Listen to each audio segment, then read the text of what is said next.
Hello. Good morning, good afternoon, good evening, depending on your time zone. My name is Ogbanje Joseph. Welcome to this channel. Please hit the subscribe button to subscribe to this channel. Share and like this video as well. Today we're going to be looking at the difference between nation and state. The difference between nation and state. The concept of state and nation, okay, are have attracted a lot of controversy, and their meanings and usage. Okay, so but however, so many scholars have actually argued that both concepts do not mean the same thing. Okay, the idea of states actually stems from the fact that it is a political entity which came into existence as a result of the people's consent and the need to be organized under one entity that will ensure the realization of their destinies. Okay, so but a nation, on the other hand, is a cultural entity under which the people have so many things that affiliate them, okay, which range from culture, language, arts, morals, and blood. But we are going to really look at the difference between the two and then see how we can actually have a nexus between them. Okay, now let us look at the concept of state. What is a state? A state has been given different meanings, particularly from the liberal perspective and the radical perspective. Now, from the liberal perspective, a state is defined as, okay, according to Crawford defines a state from the liberal perspective as the authoritative area which defines the framework for cultural pluralism. Okay, authoritative arena which defines the framework for cultural pluralism. Okay, now what does that mean? It means that, okay, it is actually an arena. It is an area. It is a location, geographical location, where people actually have the right, where people actually have the right to actually practice their culture and tradition. Okay, now we also look at the idea of Collins Partfield defines the state as an independent society situated within defined limits whose subjects are bound together with ties of national protection and assistance. Okay, that is an independent society. So it is a sovereign nation, sovereign people, sovereign state, okay, that is situated within defined limits. So there's a territorial integrity, there's a territory, okay, whose subjects, that is population now, are bound together with ties of national protection, which is national security, and assistance. Okay, there is another scholar called Markva. Markva defines a state as the organization of which government is the administrative organ. The organization okay, of which government is the administrative organ. So his definition is actually narrow to government, which is the administrative organ of that of that organization. Okay, now it has a constitution, a code of law, a way of setting up its government, and a body of citizens. So it is still defining the function of this government. So this government has a constitution, it has a code of law, and a way of setting up government and a body of citizens. Okay, that is actually from the liberal perspective. Now, the liberal perspective looks at the state, okay, according to the United Nations, from four, as having four features. So any organization that has these four features can be referred to as a state. The first feature is the government. So there must be a government in place that you can say, yes, the government is an entity that is not answerable to anybody, but everybody is answerable to it. So all groups within the state are answerable to the state, answerable to the government. You understand? And the government or the state is not answerable to anybody. Okay, so that is actually government. The number one feature is government. Number two is sovereignty. So they must have a level of independence, a level of independence, and of course, there must be a territorial integrity and the protection of their national security. Okay, so that's actually number two. Then number three is population. There must be people in this place where you can call a state. Okay, so and then number four. Okay, so we have talked about government, territory, sovereignty, government, territory, sovereignty, and then the fourth one. Okay, so I've talked about government, territory, population. Okay, government, territory, population, and then if I remember the fourth one, I will let you know. Okay, so that is actually for the liberal perspective to a state. Now, the radical perspective looks at a state from from the view that it is actually the tool in the hands of the bourgeois class. It is actually the tool in the hands of the bourgeois class, domination and oppression. So, according to Friedrich Engels, the state is an organization of one class dominating over the other classes. In his Communist Manifesto, Karl Marx sees the state as the executive arm of the bourgeois class where their interests are entrenched.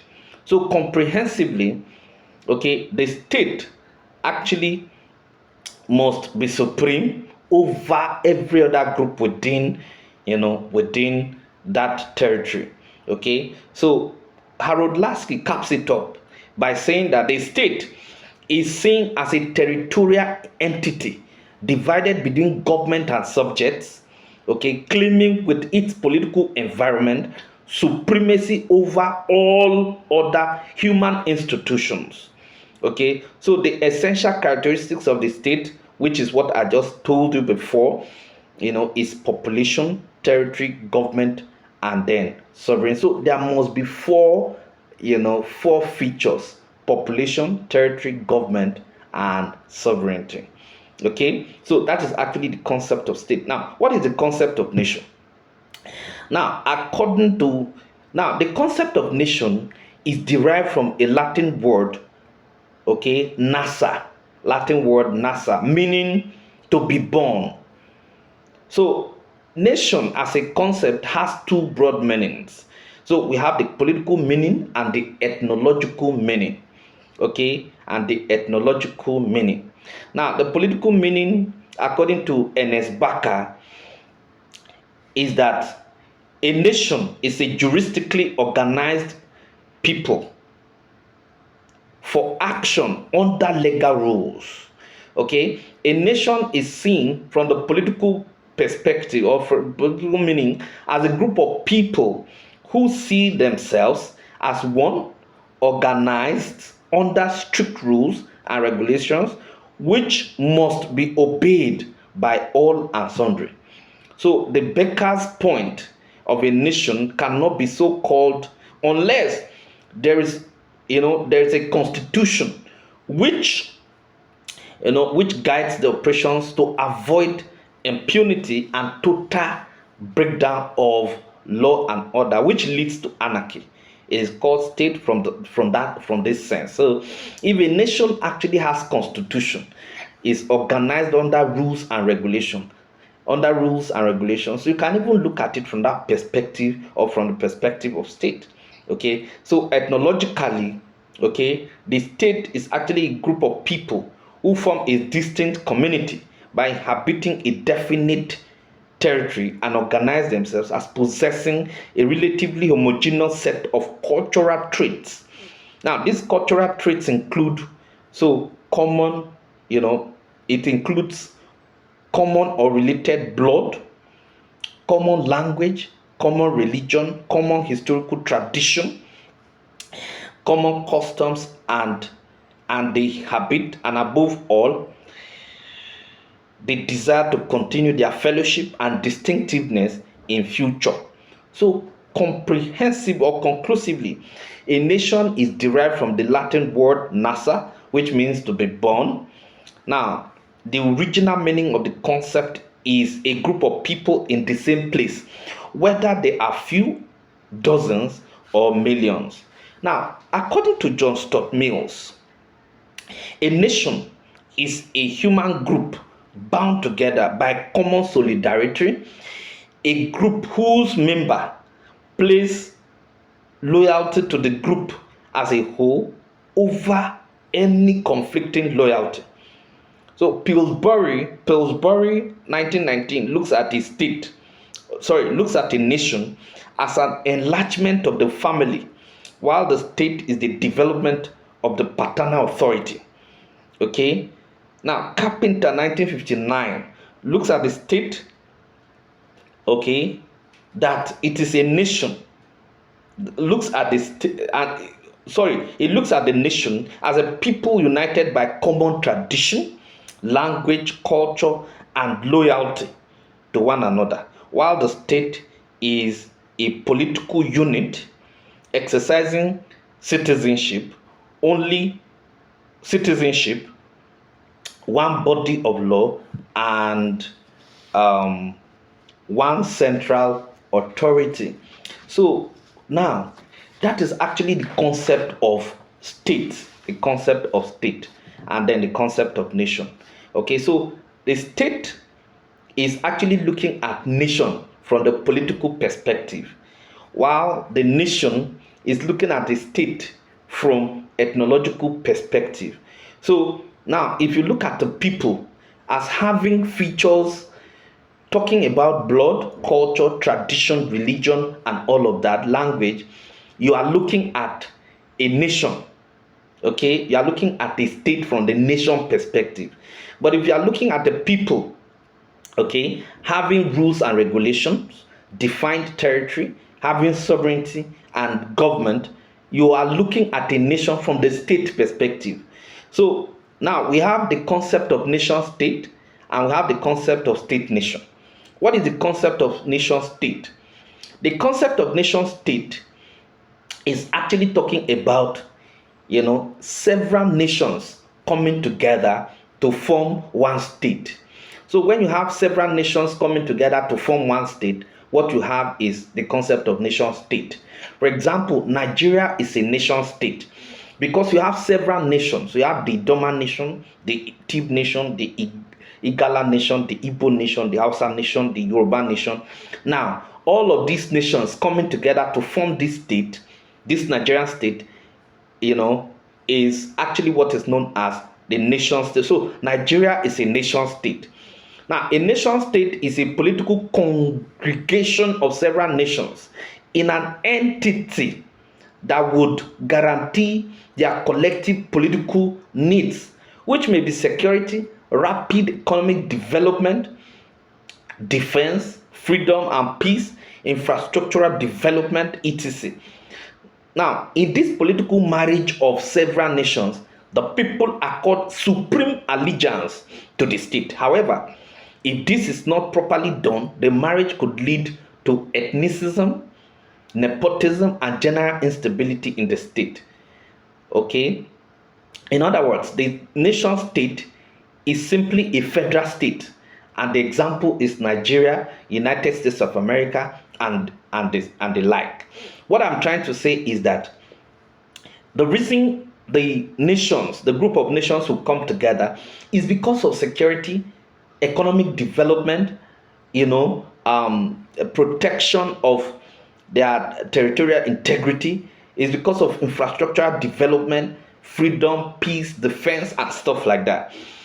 When they exist alone, they may not be able to achieve it. But if they come together, it to help them to actually achieve it. And the examples that we have are United States of America, Nigeria, and the like. But what is the concept of state nation? The concept of state nation is the coming together of several sovereign states,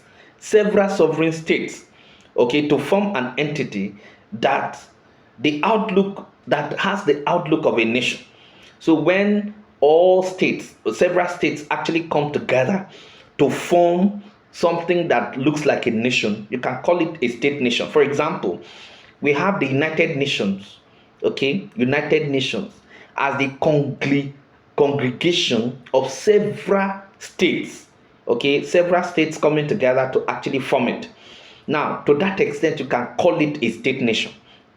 Now, the spirit, outlook, or sense is brotherhood. Now, fundamentally, they aggregate to cordially and amicably resolve and address their differences without resorting to physical contestation or outright warfare. Okay, so state nations are not usually in country forms. Rather, they are in form of continental, sub-regional, and international organizations like ECOWAS, AU, UN, and all of. So finally and expectedly, a state nation, okay, is a nation accorded with greater importance and respect than the state. Now, the state is given greater respect and loyalty than the nation, okay, and all this happen within varying degrees. So those are the things. So the state nation is giving more respect, the nation state is giving more respect, and then the nation. So this is it. The state nation is giving more respect than the state. The state is more respected than the nation, and all of that. But this happens within varying degrees. So those are the things we need to know. Thank you.